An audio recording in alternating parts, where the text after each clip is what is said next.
Hi friends, welcome to Nila's kitchen. நம்ம இன்றைக்கி என்ன பார்க்க போகிறேன்னா சுண்டக்காய் புளிக்குழம்பு எப்படி செய்யலான்னு பார்க்கலாங்க. நான் எப்போவுமே புளிக்குழம்புக்கு கொஞ்சம் ஆயில் எக்ஸ்ட்ரா தான் தேவைப்படும். நான் ஒரு 4 டேபிள் ஸ்பூன் அளவு ஊற்றிருக்கேங்க. நல்லா காயிட்டும். பாருங்கள், ஆயில் நல்லா காஞ்சிருச்சு. நான் ஒரு 2 வெந்தயம் மட்டும் எடுத்துக்கிறேன். நிறையா போட மாட்டேன், வெந்தயம் கசக்கிற மாதிரி ஆகிடும். கடுகு ஒரு 4 டேபிள் ஸ்பூன் அளவு போட்டிருக்கேங்க. நல்லா வெடிக்கிட்டோம். அது கூடவே சீரகம் ஒரே ஒரு சிட்டிகை,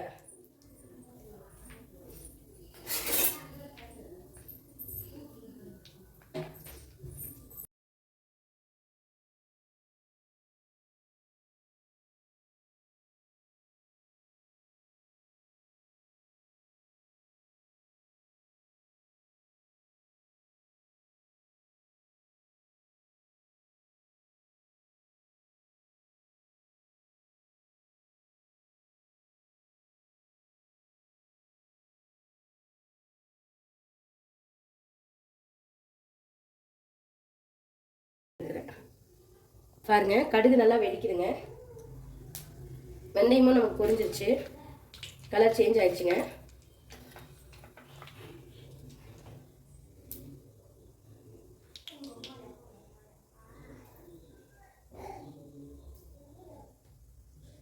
இப்போ இந்த கறி லீஸ் போட்டுக்கிறேன். அது கூடவே நம்ம அரைச்சி வச்சுருக்க ஒரு 5 சின்ன வெங்காயம், பூண்டு ஒரு கட்டி எடுத்து அரைச்சி வச்சுருக்கேங்க, போட்டுக்கிறேன். நல்லா டீப்பாக ஃப்ரை பண்ணிக்கலாம். இது நல்லா ஃப்ரை ஆகட்டும், கலர் சேஞ்ச் ஆகுதுங்க.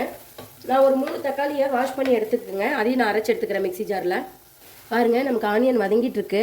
இந்த ஸ்டேஜில் ஒரு 1/4 டேபிள் ஸ்பூன், நான் சொல்கிறது அஞ்சலி பெட்டி ஸ்பூனில் 1/4 டேபிள் ஸ்பூன் மஞ்சள் போட்டுக்கிறேன். ஏன்னா இதுக்கு நம்ம பெருங்காயத்தூள் போட வேண்டியது இல்லைங்க. ஏன்னா நம்ம அரைச்ச குழம்பு தூள்லேயே பெருங்காயத்தூள்லாம் இருக்குது. பாருங்கள், ஆனியன் நல்லா வதங்கிடுச்சு. இப்போ ஒரு 3 தக்காளி, மீடியம் சைஸ் தக்காளி எடுத்துருக்கேங்க. அதை ஊற்றிக்கிறேன். அரைச்சி எடுத்துக்கிட்டேங்க, கிரேவி நல்லா காணுன்ட்டு. இது நல்லா நமக்கு சுண்டி வரணும். பாருங்கள் இப்போ எப்படி இருக்குன்ட்டு. நல்லா டீப்பாக ஃப்ரை தோத்துக்கு வரணும் நமக்கு.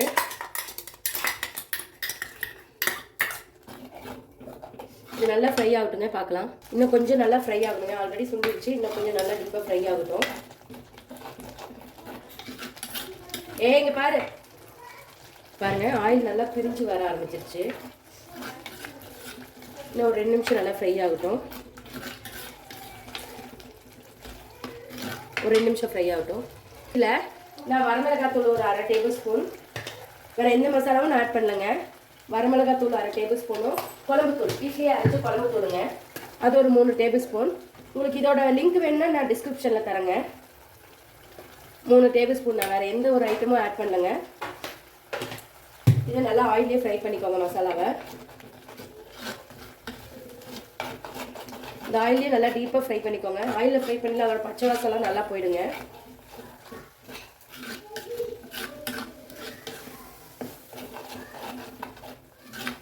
இப்போ இந்த ஸ்டேஜில் நான் சுண்டைக்காய் எடுத்து வச்சுருக்கேன், 100 கிராம் அளவு நான் போட்டுக்கிறேன்.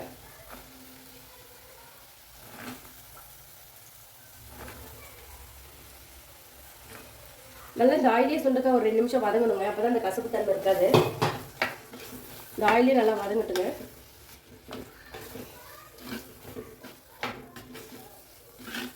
நம்ம இதுக்கு தேங்காய் பால் மட்டும் ரெடி பண்ணிக்கலாம். வதங்கட்டும். பாருங்கள், நல்லா ஃப்ரை ஆகிட்டு இருக்கு. இந்த ஸ்டேஜில் ஒரு சின்ன நெல்லிக்காய் சைஸ் புளி எடுத்து கரைச்சி வச்சுருக்கேங்க, ஊற்றிக்கிறேன்.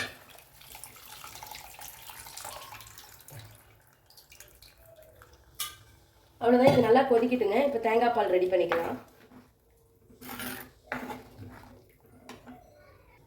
இப்போ கல்லுப்பு கொஞ்சம் போட்டுக்கலாங்க. நான் ஒரு 1/2 டேபிள் ஸ்பூன் போடுறேன், டேஸ்ட் பார்த்துட்டு போட்டுக்கலாம். அவ்வளோதான், இது நல்லா கொதிச்சு வரட்டுங்க. பாருங்கள், பார்க்கவே கிரேவி எவ்வளோ சூப்பராக இருக்குன்னு. இப்போ நான் உப்பு கொஞ்சம் பத்தலை, அதனால் நான் போட்டுக்கிறேன் ஒரு 1/4 டேபிள் ஸ்பூன் அளவு. இது நல்லா ஃப்ரை ஆகுதுங்க. இப்போ என்னென்னாங்க, செகண்ட் பால், ஃபஸ்ட்டு பால் நான் தனியாக எடுத்துட்டுங்க. 2ஆவது டைம் கரைச்சிருந்து நான் ஊற்றிருக்கேன். நான் 1/2 மூடி தேங்காய் தாங்க எடுத்தேன், நிறையா இருக்குல்ல தேங்காய். இது நல்லா கொதிக்கிட்டுங்க. பாருங்கள், இன்னும் ஒரு கொதி வந்தோடனே ஆயில் பிரிஞ்சுடும். நம்ம தேங்காய் பால் ஊற்றிட்டு லைட்டாக ஆயில் பிரிஞ்சுடும், ஆஃப் பண்ணிக்கலாம். அவ்வளோதாங்க. பாருங்கள், எவ்வளோ சூப்பராக கொதிச்சு ஆயில் பிரிஞ்சு வருது. இந்த ஸ்டேஜில் நான் எடுத்து வச்சுருக்கேன் கெட்டி பாலுங்க. நான் அரை மூடி தேங்காய் தாங்க, அரை மூடியிலேயே அரை மூடி எடுத்துருக்கேன், 1/4 மூடி தேங்காய் தாங்க பால் எடுத்து வச்சுருக்கேன். அவ்வளோதான். இதுக்கு ஒரு கொதி வந்தோடனே நம்ம ஆஃப் பண்ணிக்கலாம். இது நல்லா கொதி வரட்டுங்க, காமிக்கிறேன். பார்க்கவே எவ்வளோ கலர்ஃபுல்லாக இருக்குதுன்னு பாருங்கள். கண்டிப்பாக நீங்களும் இது மாதிரி ட்ரை பண்ணி பார்த்துட்டு எனக்கு மறக்காமல் கமெண்ட் பண்ணுங்கள். பாருங்க எவ்வளோ சூப்பராக கொதிக்குதுன்னு. ஆயில் லைட்டாக பிரிய ஆரம்பிச்சிருச்சு. ஃபுல்லாக பிரியிட்டு உங்களுக்கு காமிக்கிறேன். அவ்வளோதான். இந்த ஸ்டேஜில் ஆஃப் பண்ணிடலாம். பாருங்கள் எவ்வளோ சூப்பரான சுண்டக்காய் குழம்பு ரெடி ஆயிடுச்சு. கண்டிப்பாக நீங்களும் இது ட்ரை பண்ணி பாருங்கள். பார்த்துட்டு மறக்காமல் எனக்கு கமெண்ட் பண்ணுங்கள். பாருங்கள் எவ்வளோ சூப்பராக ஆயில் பிரிஞ்சிச்சுன்னு. கண்டிப்பாக நீங்களும் இந்த மாதிரி ட்ரை பண்ணி பார்த்துட்டு மறக்காமல் எனக்கு கமெண்ட் பண்ணுங்கள். இந்த வீடியோ பிடிச்சிருந்தா லைக் பண்ணுங்கள், ஷேர் பண்ணுங்கள், மறக்காமல் சப்ஸ்கிரைப் பண்ணுங்கள். தேங்க்யூ ஸோ மச் ஃபார் வாட்சிங். Bye bye.